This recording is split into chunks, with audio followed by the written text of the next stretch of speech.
You ask Tiger to solve. This deals with linear equations with one unknown. The final result is x equals -1/4. Let's solve it step by step. Simplify the expression. Expand the parentheses. Multiply the coefficients. Simplify the arithmetic. Group all constants on the right side of the equation. Subtract 15 from both sides.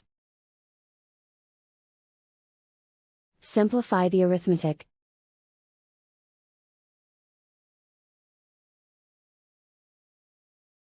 Isolate the x. Divide both sides by 12.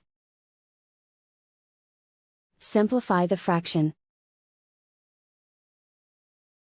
Find the greatest common factor of the numerator and denominator. Factor out and cancel the greatest common factor. And so the final result is x equals -1/4.